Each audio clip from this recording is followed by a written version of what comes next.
Yang lain, shalom semuanya, Bapak Ibu yang hadir di Zoom. Oke, hari ini kita belajar tentang alasan kita mengalami ujian. Kita percaya, kita semuanya tahu ya, selama kita masih hidup. Suara saya kedengaran nggak ya? Kedengaran, Jelas? Pastor. Jelas ya? Oke, terima kasih. Karena saya pakai earphone, siapa tahu nggak jelas. Kalau nggak jelas, saya lepas. Dengar ya? Jelas. Oke, terima kasih. Ya, hari ini kita belajar tentang alasan kenapa kita diuji. Selama kita hidup, kita ini tidak akan pernah lepas dari ujian. Selama kita masih hidup, tidak pernah lepas dari persoalan. Karena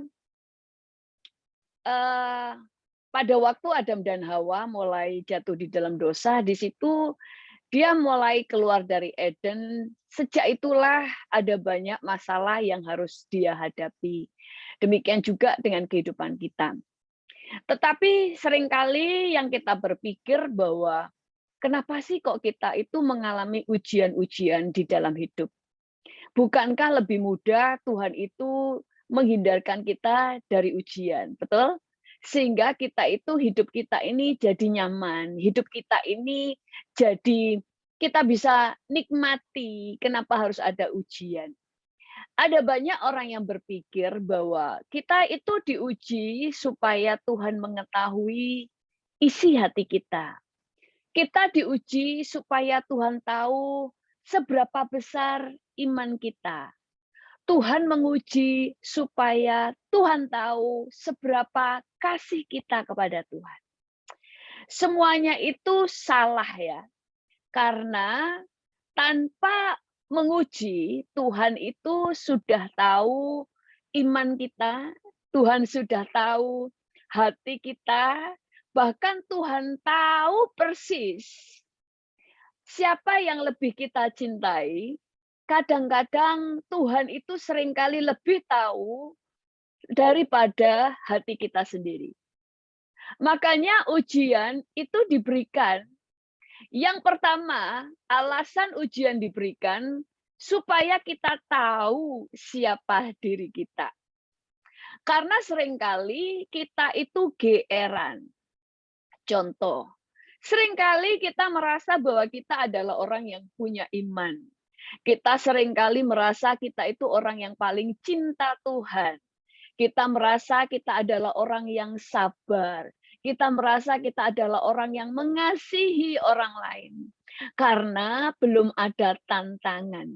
Begitu ada tantangan, baru kita tahu kondisi iman kita, kondisi hati kita, kasih kita, dan sebagainya.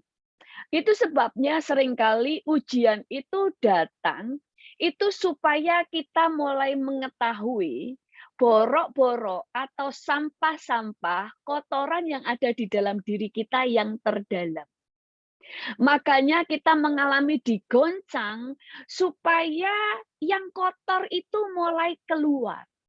Yang kadang-kadang kita tidak tahu. Salah satu contoh itu Petrus. Petrus itu dia merasa bahwa dia adalah orang yang paling mengasihi Tuhan. Dia merasa bahwa dia adalah orang yang paling berani membela Tuhan mati-matian. Dia merasa dia adalah orang yang melebihi teman-temannya. Dia berani mati untuk Yesus. Bahkan pada waktu Yesus menegur dia bahwa dia akan menyangkal dia 3 kali sebelum ayam berkokok, dia berpikir, wah Tuhan ini nggak tahu siapa saya. Dia tidak tahu bagaimana hatiku ini penuh dengan api yang membara di dalam mencintai dia. Sebelum ujian datang. Kita baca dulu ya firman Tuhan.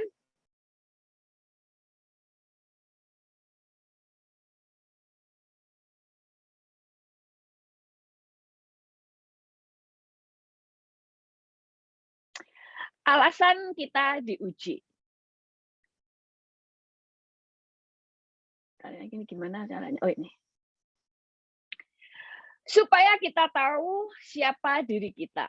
Ayat firman Tuhan di dalam Matius 26 ayat 69 sampai 75 berkata begini. Sementara itu Petrus duduk di luar halaman. Oh, bukan, ini sebentar ya. Maka berkatalah Yesus kepada mereka, malam ini kamu semua akan tergoncang imanmu karena aku. Sebab ada tertulis, aku akan membunuh gembala dan kawanan domba itu akan tercerai-berai. Akan tetapi sesudah aku bangkit, aku akan mendahului kamu di Galilea. Tiba-tiba Petrus itu langsung menjawab, biarpun mereka semua tergoncang imannya karena engkau, aku sekali-sekali tidak. Yesus berkata kepadanya, aku berkata kepadamu, sesungguhnya malam ini sebelum ayam berkokok, engkau telah menyangkal aku 3 kali. Kata Petrus kepadanya, sekalipun aku harus mati bersama-sama engkau, aku takkan menyangkal engkau. Semua murid yang lain pun berkata demikian. Nah, Petrus itu berkata, biarpun semua orang tergoncang imannya karena engkau, aku sekali-kali tidak. Setiap orang kadang-kadang mengalami kondisi seperti Petrus. Pede, yakin banget dia tahu siapa dirinya. Padahal seringkali kita tidak tahu siapa diri kita selain Tuhan. Tuhan yang tahu kondisi hati kita. Itu sebabnya firman Tuhan berkata bahwa aku berkata kepadamu sesungguhnya malam ini sebelum ayam berkokok, engkau telah menyangkal aku 3 kali. Dia jawab lagi, sekalipun aku harus mati bersama-sama engkau, aku takkan menyangkal engkau. Semua murid yang lain pun berkata demikian juga. Jadi yang lain-lain langsung ikut-ikutan. Aku juga berani mati buat Yesus. Semua seperti itu. Kayak anak kecil. Kita itu seringkali kayak anak kecil itu sok tahu tentang diri kita. Tetapi yang kita melihat bahwa Tuhan itu lebih tahu siapa kita. Makanya Tuhan itu karena kenal kita, seringkali Tuhan itu memperlakukan kita hal-hal yang seringkali kita tidak mengerti, padahal karena Tuhan tahu siapa kita dan kemana Tuhan mau bawa kita pergi. Lalu ayat selanjutnya berkata begini,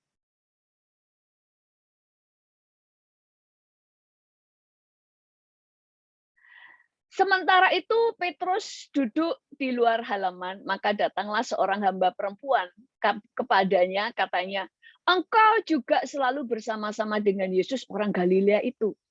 Tetapi ia menyangkalnya di depan semua orang. Katanya, aku tidak tahu apa yang kau maksud. Ketika ia pergi ke pintu gerbang, seorang hamba lain melihat dia dan berkata kepada orang-orang yang ada di situ, orang ini bersama-sama dengan Yesus orang Nazaret itu. Dan ia menyangkalnya pula dengan bersumpah, aku tidak kenal orang itu.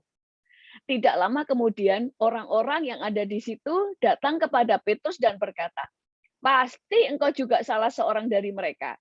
Itu nyata dari bahasamu. Maka mulailah Petrus mengutuk dan bersumpah, aku tidak kenal orang itu. Dan pada saat itu berkokoklah ayam. Maka teringatlah Petrus akan apa yang dikatakan Yesus kepadanya, sebelum ayam berkokok, engkau telah menyangkal aku 3 kali. Lalu ia pergi keluar menangis dengan sedihnya. Kita mulai melihat, sebelum ada ujian, Petrus itu merasa dirinya hebat. Tanpa ujian, orang seringkali bisa jatuh di dalam dosa kesombongan. Dulu ada seorang hamba Tuhan pernah cerita, ada seorang temannya hamba Tuhan juga, waktu itu dia berkata, dia waktu itu ngomong tentang hamba Tuhan yang jatuh di dalam dosa perzinahan. Lalu orang ini ngomongin hamba Tuhan itu terus-menerus, terus cerita ke hamba Tuhan yang lain. Lalu hamba Tuhan yang A terus bilang begini, jangan ngomongi hamba Tuhan yang lain tentang dosanya. Kamu berdoa untuk dia. Terus dia berkata begini, kalau aku agak takut, aku tidak akan jatuh. Kalau aku tidak akan jatuh di dosa perzinahan. Nah, kadang-kadang kita itu bisa sesumber karena kita merasa diri kita kuat.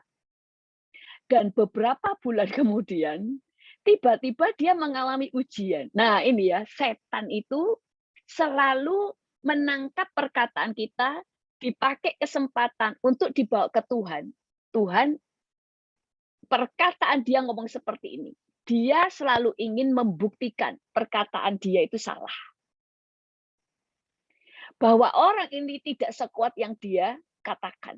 Makanya iblis itu suka mencari-cari celah dalam perkataan kita. Orang ini kemudian jatuh di dalam dosa perzinahan dan lebih parah dari hamba Tuhan yang dia omongin.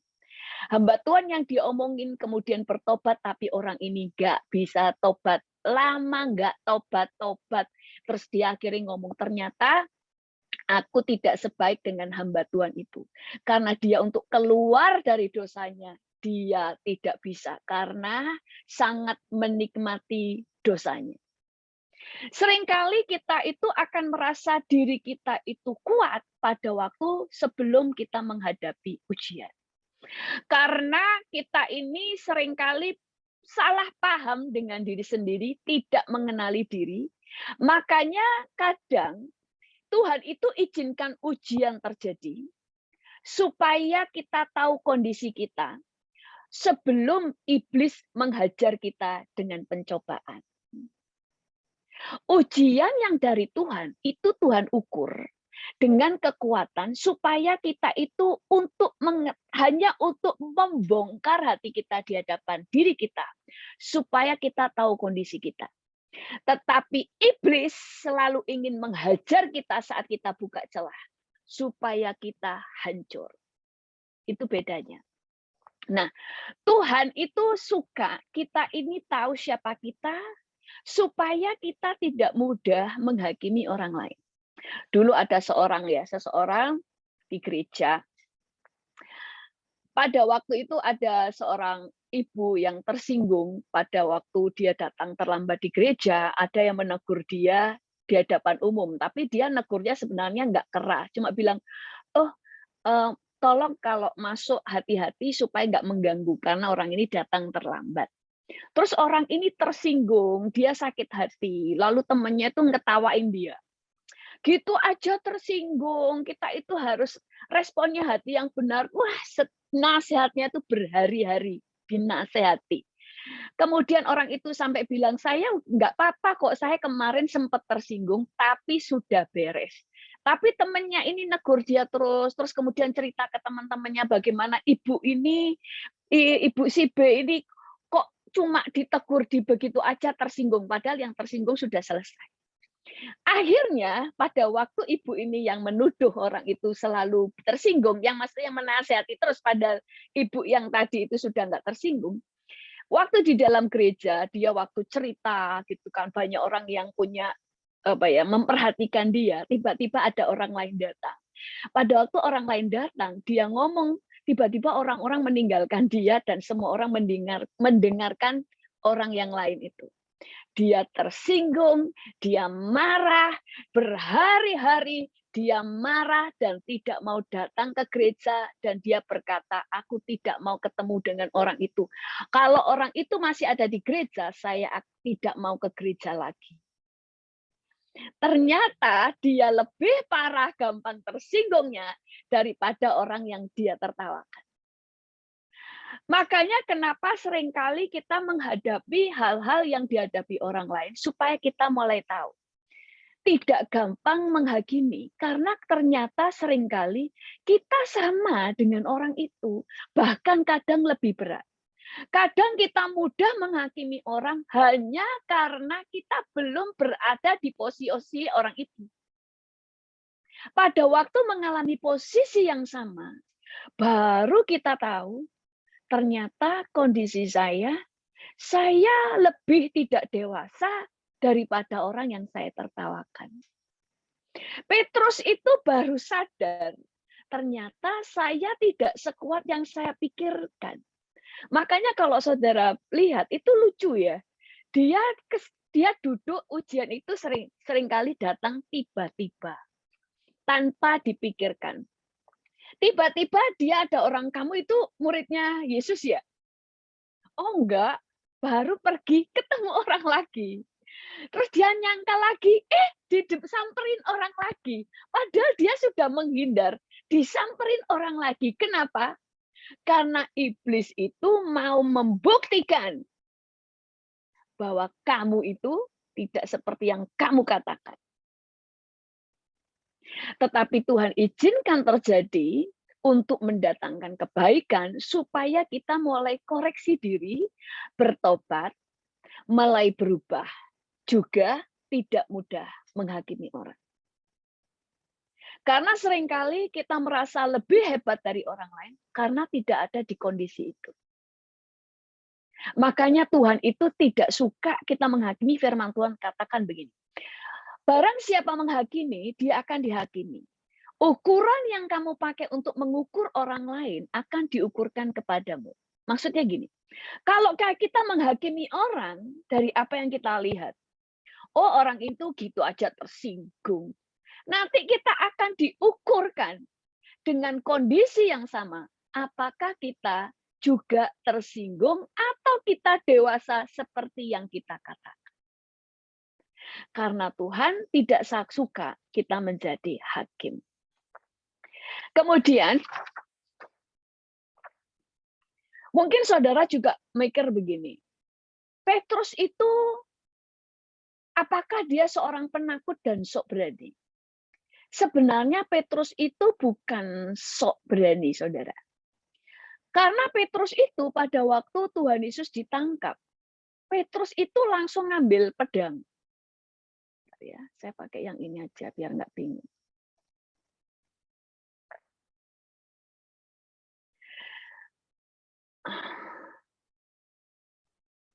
Ini bicara tentang Petrus. Kalau di Yohanes ini ditulis Petrus.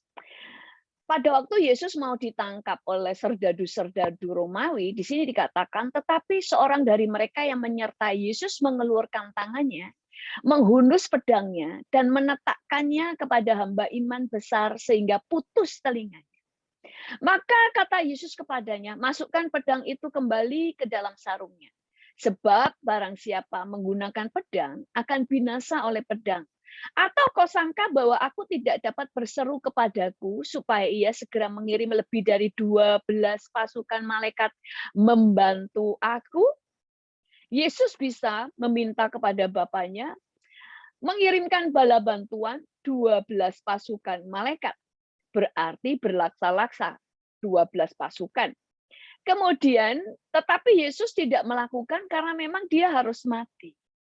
Nah, Petrus itu dia berani pada waktu harus melawan orang-orang dengan pedang.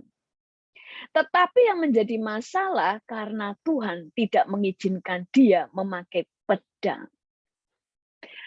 Banyak orang berpikir orang Kristen itu penakut untuk melawan para orang-orang yang menghancurkan kekristenan, membakar gereja. Padahal bukan karena tidak berani, tetapi Tuhan melarang kita membalas kejahatan dengan kejahatan. Petrus itu berani untuk bela Yesus selama dia pegang pedang. Tapi Tuhan katakan jangan pakai pedang. Aku memang harus mati. Di situ dia mulai tahu imannya. Dia tidak bisa percaya pada Tuhan, dia tidak bisa percaya bahwa ada anugerah Allah. Dia tidak bisa percaya karena selama ini ternyata dia mengandalkan kekuatan fisiknya, dia bisa melawan orang-orang dengan pedang. Banyak orang juga begitu. Saya bisa menang karena dengan memakai kekuatannya. Saya bisa menang dengan uang saya. Saya bisa menang karena saya kalau ngomong itu bisa pedes, semua orang takut sama saya. Ada saat kondisi kita tidak bisa mengandalkan apapun selain Tuhan. Makanya kita mulai tahu apakah kita menjadi orang yang taat, apakah kita bisa mengampuni, apakah kita punya kasih tanpa syarat, apakah kita bisa mempercayai Tuhan walaupun kita tidak paham apa yang terjadi. Jadi ujian, Tuhan memaksudkan ujian bukan untuk menghancurkan. tetapi supaya kita mulai mengenali diri dan keluar dari kelemahan kita. Karena dengan ujian kita ini dibongkar sampai kita bisa melihat sampah-sampah yang ada di dalam diri kita. Ada seorang hamba Tuhan, dia waktu itu kesaksian di mimbar ya. Saya perceritakan karena dia sendiri bersaksi di mimbar. Dia bilang begini, waktu itu dia merasa menjadi orang yang paling setia, paling taat. Lalu tetapi sebenarnya dia nggak sadar dia banyak terluka dengan jemaatnya dan dia sangat angkuh. Lalu Tuhan itu mulai bicara kepada dia, kalau kamu tidak bertobat dari keangkuhanmu, kamu tak buang ke neraka.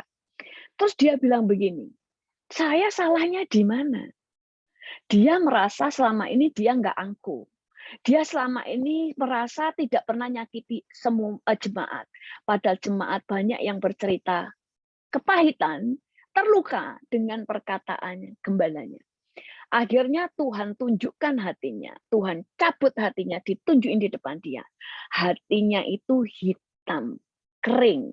Hati yang baru itu basah ya. Itu kering, banyak retak. Retak-retak ini menunjukkan banyak luka. Dan Tuhan berkata, ini kondisi hatimu. Selama ini karena dia terlalu angkuh, tidak pernah bisa melihat kondisi hati yang sebenarnya. Waktu Tuhan buka, terus Tuhan katakan, maukah kamu sembuh? Waktu dia mau sembuh, Tuhan katakan, lepaskan pengampunan kepada semua orang yang melukai.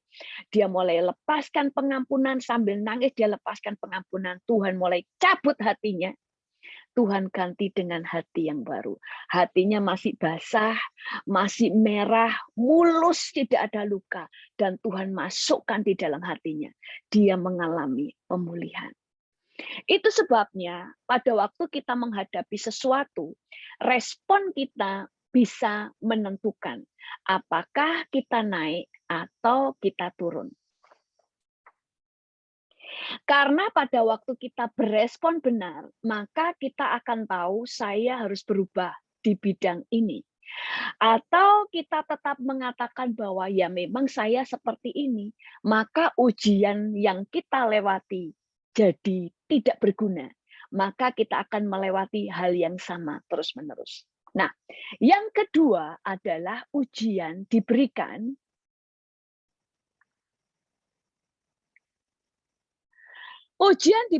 itu untuk melatih kita. Pada waktu kita sekolah, ujian diberikan supaya kita tahu apakah selama ini pelajaran-pelajaran yang kita dapatkan, kita sudah mengerti, kita sudah kuasai, atau kita tidak tahu sama sekali. Nah, ujian juga dibuat itu supaya melatih. Kita mulai tahu tadi saya tidak bisa nanti ada ujian ulangan, maka kamu akan mulai mempelajari kembali sehingga kamu bisa untuk mengerjakan ujian itu. Demikian juga dengan kehidupan kita. Ujian membuat kita terlatih, ujian membuat kita punya kesempatan naik level. Naik level atau tidak tergantung respon kita.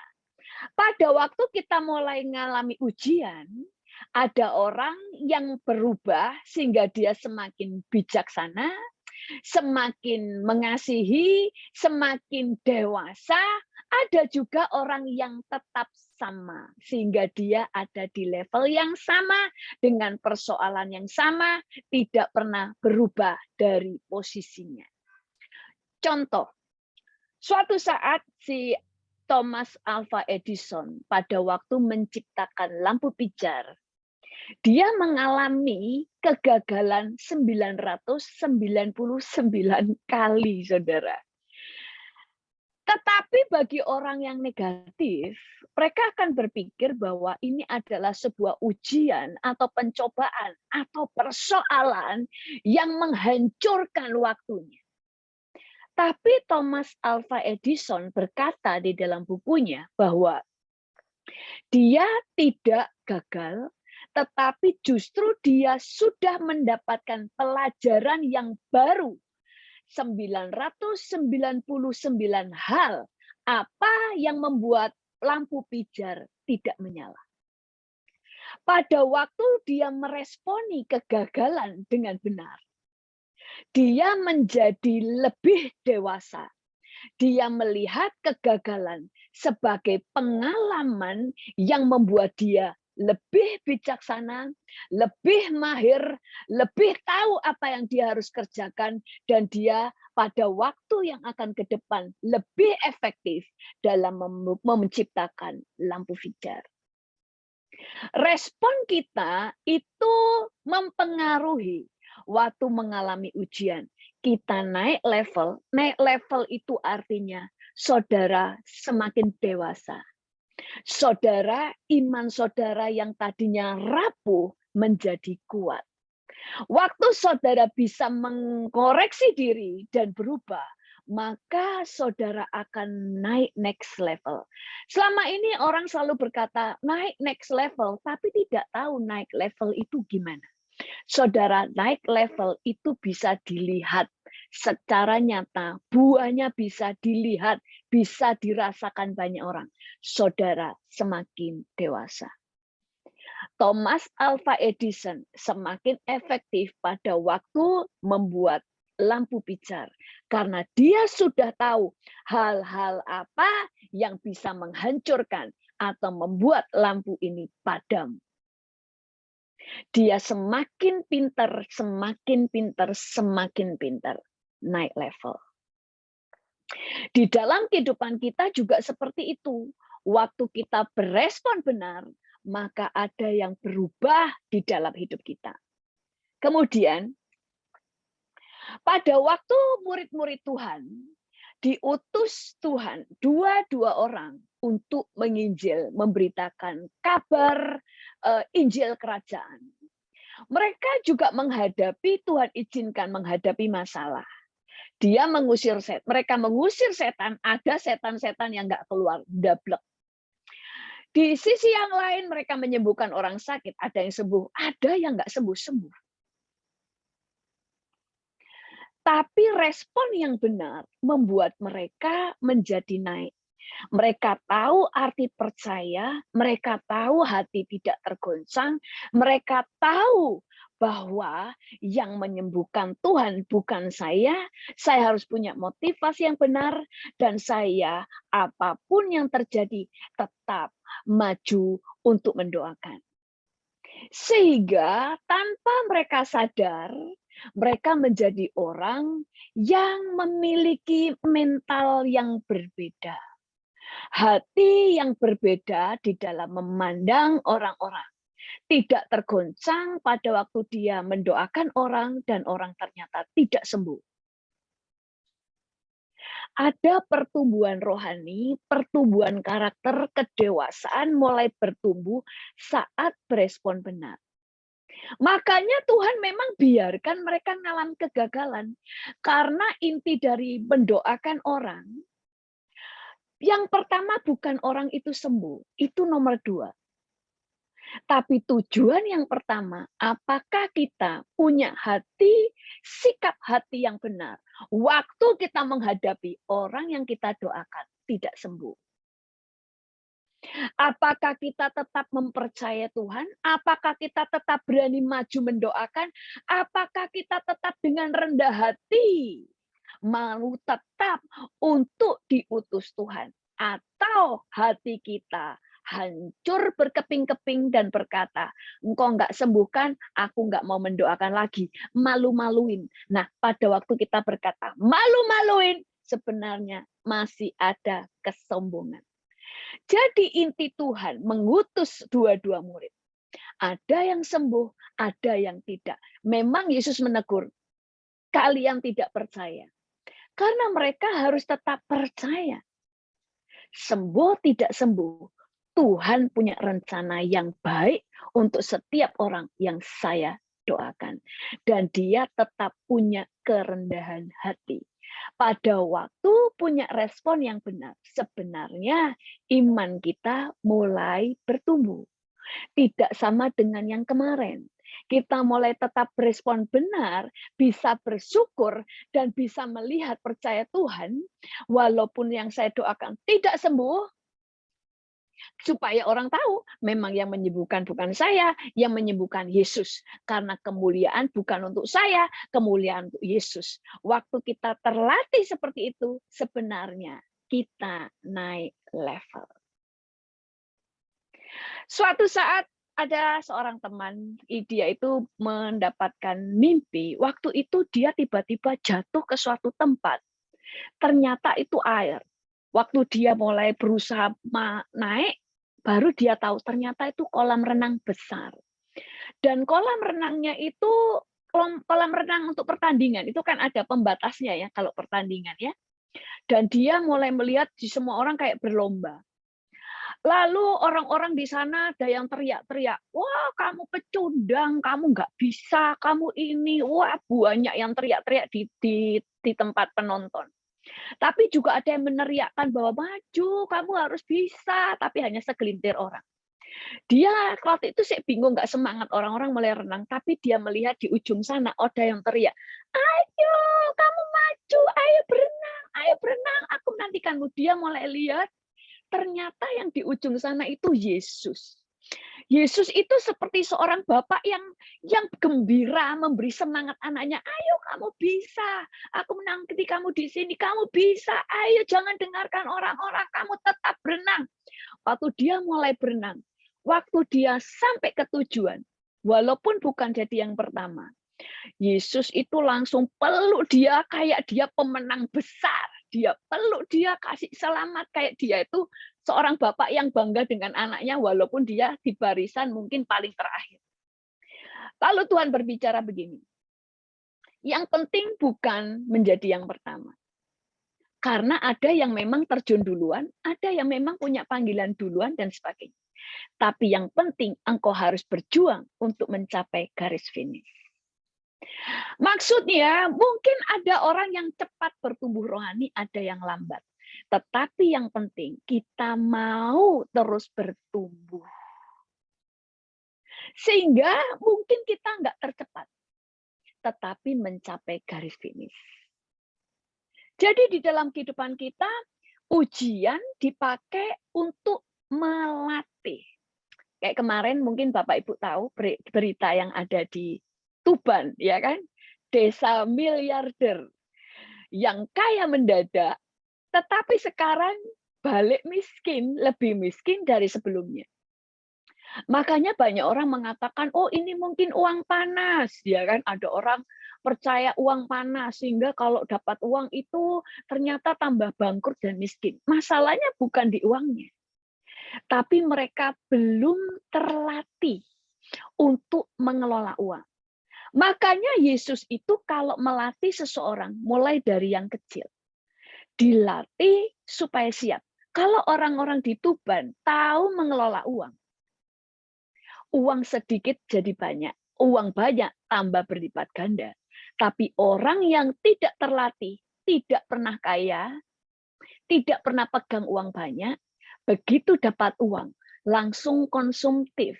Lupa bahwa mereka tidak punya lapangan pekerjaan, tidak punya penghasilan tetap, dan sebagainya. Itu sebabnya kenapa Daud itu sebelum menghadapi Goliat, dia harus menghadapi dulu singa dan beruang. Kita baca ya. Ini hebat. Waktu Saul berkata begini kepada Daud.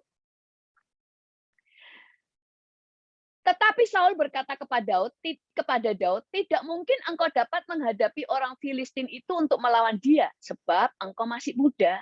Sedang dia sejak dari masa mudanya telah menjadi prajurit. Kita lihat, baca di sini. Tetapi Daud berkata kepada Saul, hambamu ini biasa menggembalakan kambing dan domba ayahnya. Apabila datang singa dan beruang yang menerkam seekor domba dari kawanannya, maka aku mengejarnya, menghajarnya, dan melepaskan domba itu dari mulutnya. Kemudian apabila ia berdiri menyerang aku, maka aku menangkap janggutnya, lalu menghajarnya dan membunuhnya. Maka singa maupun beruang telah dihajar oleh hambamu ini. Dan orang Filistin yang tidak bersunat itu, ia akan sama seperti salah satu daripada binatang itu. Karena ia telah mencemooh barisan dari Allah yang hidup. Lalu berikutnya.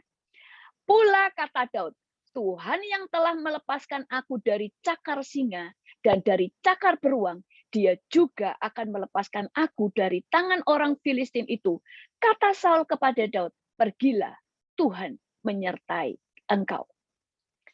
Sekali lagi, Daud selalu menghadapi masalah pada waktu dia membawa domba-dombanya. Dia menghadapi serigala, dia menghadapi beruang dan singa.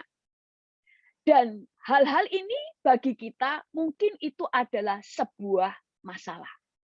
Tergantung dari diri kita menghadapinya. Kalau dia memandang ini masalah, maka dia tidak akan kemana-mana. Tapi waktu dia memandang dengan benar bahwa setiap persoalan ada maksud baik Tuhan untuk melatih hidupnya, maka yang kita lihat tadi, aku ini sudah biasa menghadapi singa dan beruang, Raja Saul. Aku itu bisa membelahnya, saya akan tarik janggutnya. Jadi gini, saya ini sudah terlatih. Saya ini sudah biasa menghadapi singa dan beruang. Kenapa? Karena setiap ujian yang dia hadapi, dia lihat itu sebagai pelatihan dan dia selalu bisa menang. Dan yang kedua, seperti halnya Tuhan menyertai saya untuk mengalahkan singa dan beruang, aku juga akan mengalahkan si Goliat yang tidak bersunat itu. Kenapa? Tanpa dia sadar, dia menghadapi beruang dan singa sendirian. Tidak ada orang lain yang menolong. Sehingga pada waktu menghadapi singa dan beruang, harapan satu-satunya pertolongan Tuhan. Jadi dia bergulat sambil berteriak kepada Tuhan supaya Tuhan memberikan pertolongan supaya dia hidup.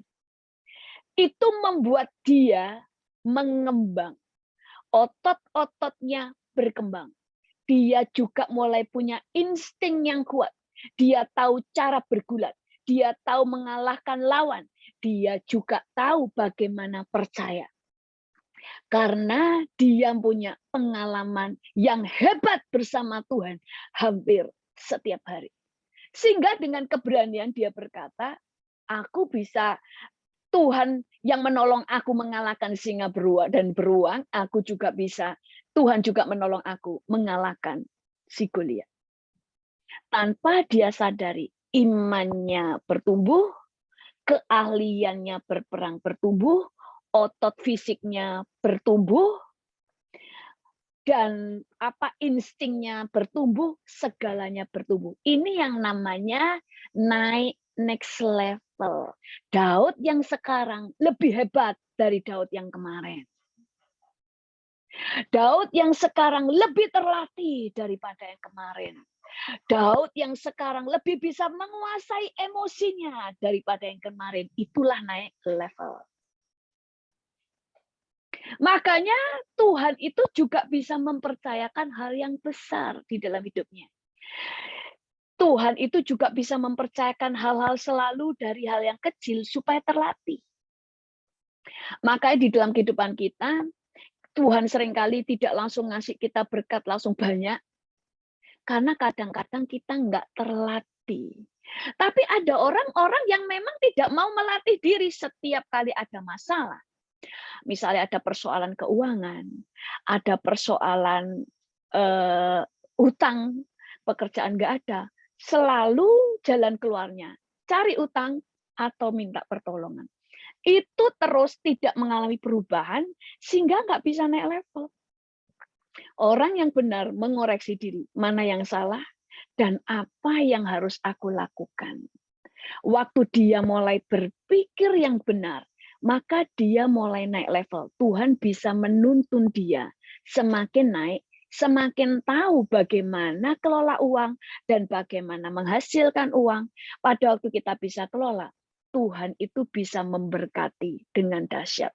Karena Masalah seringkali bukan karena uang tidak ada, tapi karena kita tidak tahu, tidak siap cara mengelolanya. Ada yang nggak bisa mengelola karena memang nggak ada yang dikelola, nggak ada duit. Tapi kalau kita punya mental yang benar, kayak saya dulu pernah ya menolong di Indonesia, orang itu kebanjiran waktu di Indonesia, banjir ya, banjir kan ada yang sampai sedada, itu suaminya meninggal karena kesetrum. Kesetrum karena kan listriknya kerendam. Dia punya ada anak dua-duanya lumpuh. Dia kalau kerja di tempat lain, anaknya itu kalau mau ke kamar mandi, ke buang air dan sebagainya itu nggak bisa karena lumpuh dari leher ke bawah, 2 orang. Jadi ibunya harus ngasih makan, harus bawa ke kamar mandi kalau pipis dan sebagainya. Jadi dilema kerja anaknya nggak ada yang nungguin, nggak kerja nggak bisa makan. Sehingga saya kemudian memberikan dia sumbangan, kita memberikan dana, tapi kalau saya cuma kasih dana, uangnya bisa habis. Sehingga saya minta tolong ke waktu itu ada Obor Berkat Indonesia untuk melatih mereka untuk buka toko. Jadi dilatih, didampingi terus sampai dia bisa dilepas. Setelah bisa dilepas, tahu cara pengelolaannya, sudah. Maka modal itu tidak akan pernah habis. Dia bisa muterin.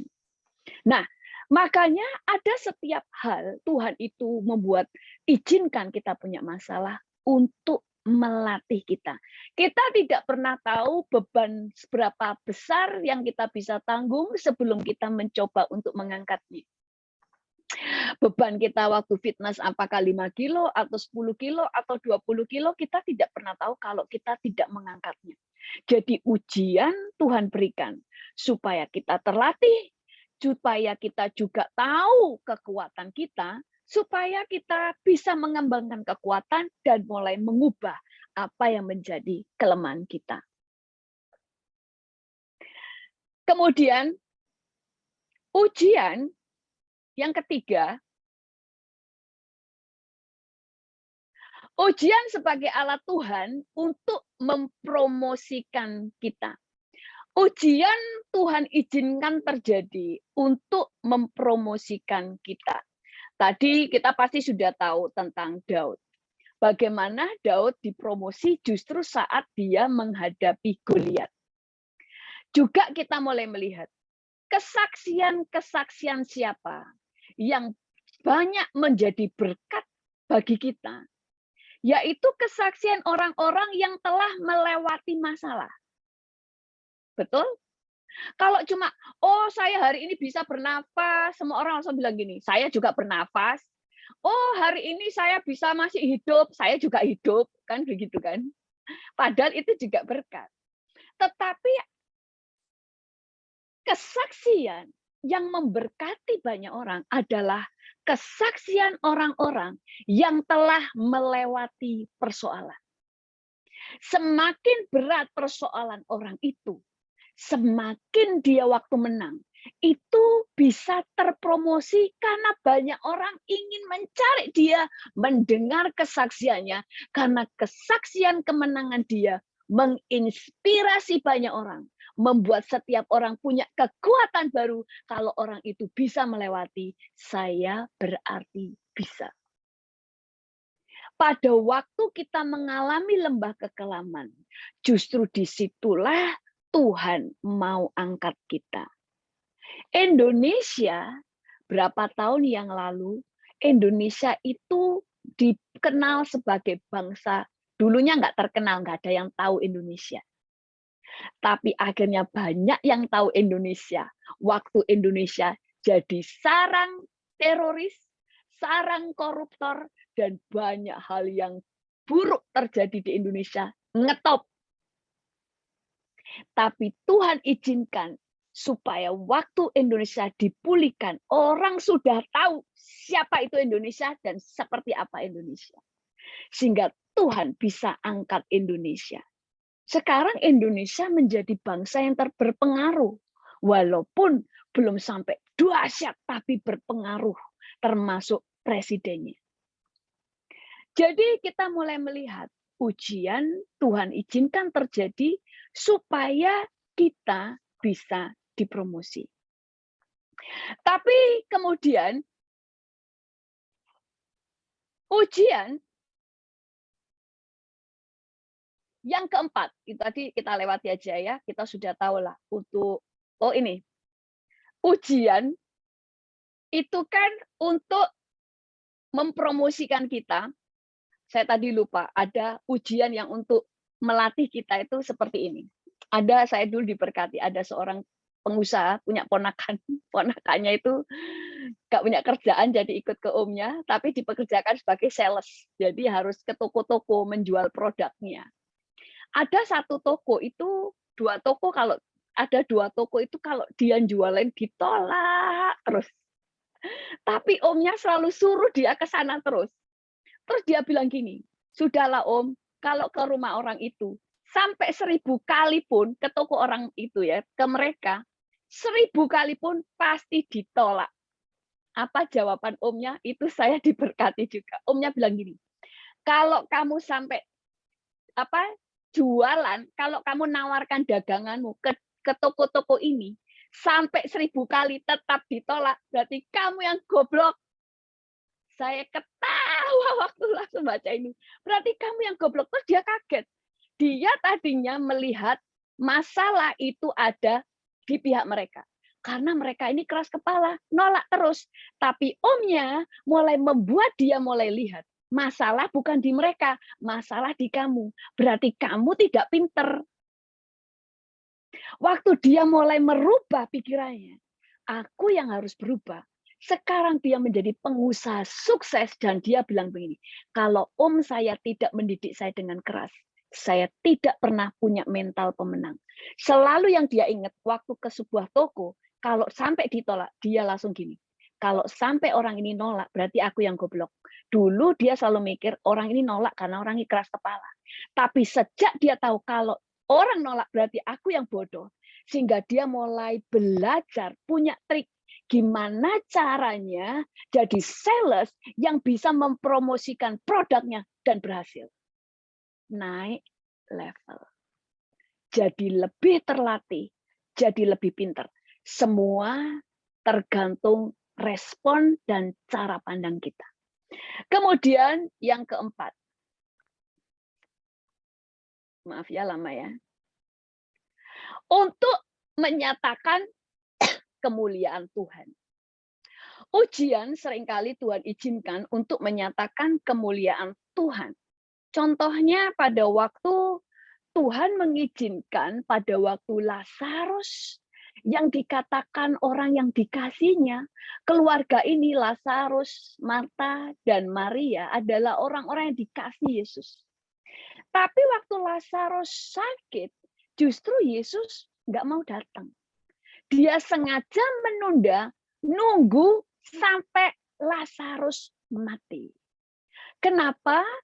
Karena kalau 4 hari dia mati, maka semua orang itu akan berbondong-bondong datang untuk berbelasungkawa, memberi kekuatan, dan semua orang bisa melihat dengan mata kepala sendiri bahwa Lazarus benar-benar mati. Sehingga nama Tuhan dipermuliakan. Waktu Yesus datang dan membangkitkan dia, tidak ada yang berkata, oh itu kemarin kebetulan. Mungkin kemarin nggak mati, cuma pingsan. Dulu kan kedokteran belum canggih. Tapi karena 4 hari mati, semua orang dari mulut ke mulut yang sudah datang ke situ untuk berbelasungkawa. Karena orang Yahudi itu sedikit kompak, saudara. Kalau orang Yahudi itu dia itu kompak ya kan. Jadi mereka semuanya sudah tahu dengan mata kepala sendiri. Makanya kadang-kadang Tuhan izinkan sesuatu terjadi kepada kita. Tuhan meminjam hidup kita untuk Tuhan memuliakan namanya supaya banyak orang bertobat. Makanya kadang-kadang Tuhan izinkan kita mengalami masalah. Kadang persoalan bukan kita. Kalau kita udah dewasa. Karena Tuhan sedang mau menjamah orang lain untuk menjadi kesaksian bagi banyak orang. Nah, kita mulai lihat ya, firman Tuhan berkata begini. Orang banyak yang bersama-sama dengan dia, Yesus, ketika ia memanggil Lazarus keluar dari kubur dan membangkitkannya dari orang mati, memberi kesaksian tentang Yesus. Sebab itu orang banyak itu pergi menyongsong Yesus karena mereka mendengar bahwa Yesus yang membuat mujizat itu. Kadang Tuhan izinkan kita mengalami sakit. Tuhan mengizinkan kita mengalami masalah. Padahal kita sudah cek, kita sakit bukan karena nggak menjaga kesehatan. Kita tidak sakit karena kita tidak menjaga makanan. Kita tidak sedang berbuat dosa. Tetapi Tuhan izinkan itu terjadi, maka percayalah bahwa ini Tuhan izinkan terjadi supaya orang mulai melihat Yesus lewat hidup kita.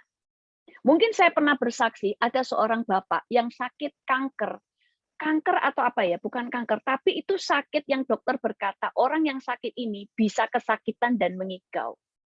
Orang ini cinta Tuhan, orang ini tidak buka celah, dia orang yang sangat mengasihi Tuhan. Dia izinkan sakit. Tapi dalam sakitnya, waktu 2 tahun, dia itu diopname di rumah sakit. Tapi waktu diopname di rumah sakit, dia justru membawa banyak orang bertobat, termasuk perawat dan dokter, juga orang-orang sakit. Sampai dokternya itu sengaja, dia kan satu kamar 2 orang. Orang-orang yang sakit parah ditaruh sekamar dengan dia, supaya sembuh. Orang ini banyak bersaksi dan mendoakan. Dan dia bilang begini, selama saya sakit, lebih banyak jiwa yang saya menangkan daripada waktu saya sembuh.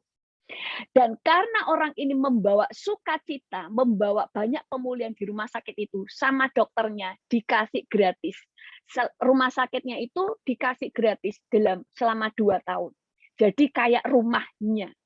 Saudara, kadang Tuhan izinkan terjadi karena Tuhan mengasihi banyak orang lewat hidup kita. Tapi Tuhan tidak akan membiarkan orang yang sedang dipakai Tuhan untuk memenangkan banyak orang lewat kesaksian hidup kita, kadang lewat sakit, itu Tuhan itu bertanggung jawab atas hidup kita. Makanya upahnya besar. Kayak dulu banget saya mendengar kesaksian siapa ya, Ibu Elizabeth kalau nggak salah yang matanya buta.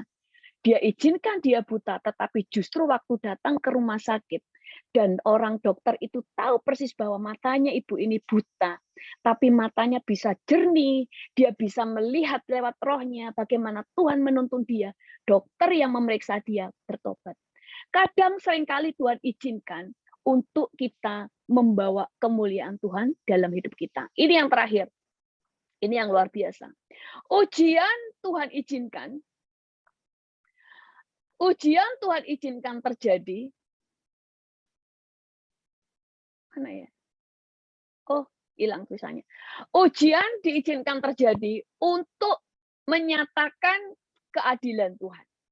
Saudara, ada banyak orang yang bertanya begini, kenapa orang Israel itu menjadi umat pilihan?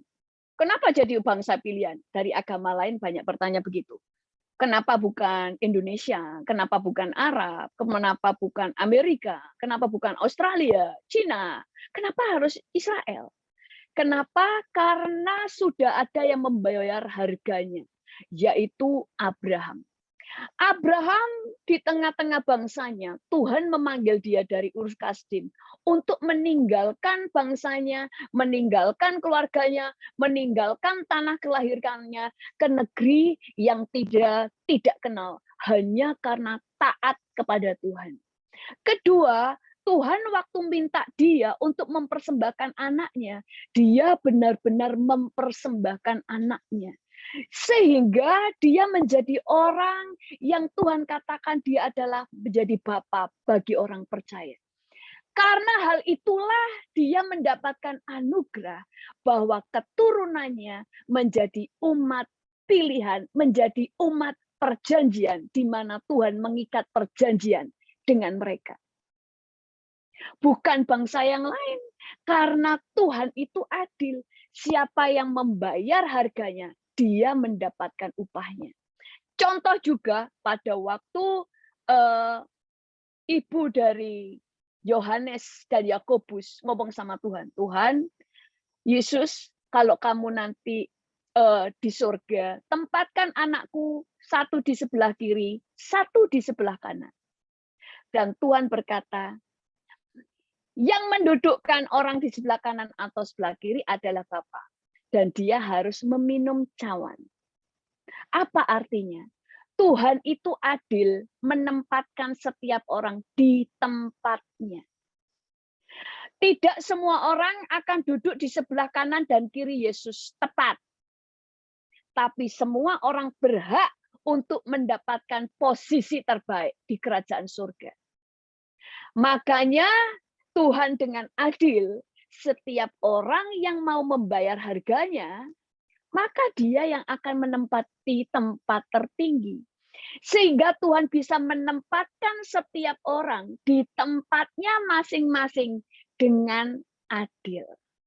Waktu Yusuf diangkat Tuhan menjadi Perdana Menteri Mesir, 11 saudara-saudaranya tidak bisa berkata, Yesus tidak adil. Yusuf sudah disayang oleh papa, dikasih baju yang bagus, disayang lagi sama Tuhan. Kenapa enggak kita yang dipilih? Karena mereka mulai melihat jalan yang dilewati oleh Yusuf tidak mudah. 11 saudaranya hanya melihat Yusuf dikasih pakaian yang bagus oleh bapaknya. Semuanya rontok di ujian pertama. Mereka semuanya benci kepada Yusuf, bahkan bersatu hati mau bunuh Yusuf. Karena nggak jadi bunuh, mereka menjual karena ingin menghilangkan Yusuf dari hidup mereka. Di ujian awal saja mereka sudah gagal. Tapi Yusuf, saudara tahu di Alkitab, waktu menjadi budak, dia dibelenggu lehernya dan kakinya. Dia harus dipenjara, dia harus kehilangan namanya, dia jauh dari keluarganya. Bahkan dia jauh dari keluarganya. Tapi dia menang. Sehingga waktu Tuhan menempatkan dia menjadi Perdana Menteri, tidak ada yang berkata, Tuhan tidak adil. Karena Daud telah melewati ujiannya. Demikian juga dengan Daud. Kenapa Daud yang dijadikan raja, bukan saudara-saudaranya? Karena Daud orang yang menang waktu seluruh keluarganya menolak dia. Bapak ibunya menolak dia, tetapi dia tetap berespon benar. Bahkan saat dikejar-kejar Saul, dia berespon benar. Dan semua orang tahu kenapa Tuhan memakai hidupnya. Karena dia melewati banyak ujian yang tidak dilewati orang lain. Itu keadilan Tuhan. Makanya di surga pun Tuhan akan menempatkan setiap orang di tempatnya dengan adil karena setiap orang berjuang dengan perjuangannya masing-masing. Tidak ada yang berkata Tuhan tidak adil. Ayat yang terakhir. Barang siapa menang, ia akan kujadikan soko guru di dalam bait suci Allahku, dan ia tidak akan keluar dari situ, dan padanya akan kutuliskan nama Allahku. Nama kota Allahku yaitu Yerusalem baru yang turun dari sorga dari Allahku. Namaku yang baru. Bahkan firman Tuhan berkata di Wahyu 21 ayat 14 berkata, dan tembok kota itu mempunyai 12 batu dasar dan di atasnya tertulis nama ke-12 rasul anak domba itu. Kenapa? Kenapa mereka layak nama-nama mereka dituliskan di pintu-pintu gerbang? Karena mereka telah melewati ujian yang besar dan mereka menang. 12 rasul, tidak ada yang mati tanpa dianiaya. Semua melewatinya dengan menang. Makanya nama mereka tertulis di gerbang-gerbang yang ada di pintu surga. Karena apa? Tuhan menempatkan setiap orang dengan adil. Itu sebabnya kalau Bapak Ibu mengalami ujian lebih berat dari yang lain, kalau Bapak Ibu menang, upah Bapak Ibu lebih besar daripada upah orang lain. Amin. Oke, mari kita berdoa. Mari kita berdoa. Tuhan, kami mengucap syukur kalau hari ini kami telah belajar bahwa ujian sudah Engkau berikan bukan untuk menghancurkan kami, tetapi ujian Engkau izinkan terjadi untuk membuat kami sadar siapa diri kami, untuk melatih kami, untuk membuat Engkau bisa menempatkan kami dan memberi kami upah dengan adil. Karena Engkau adalah Allah yang bukan hanya Bapa, tetapi Engkau pelatih, tetapi Engkau juga Raja yang menempatkan setiap orang dengan adil. Kami bersyukur kepadamu Tuhan, terpujilah namamu dalam nama Tuhan Yesus. Haleluya. Amin. Saya serahkan kembali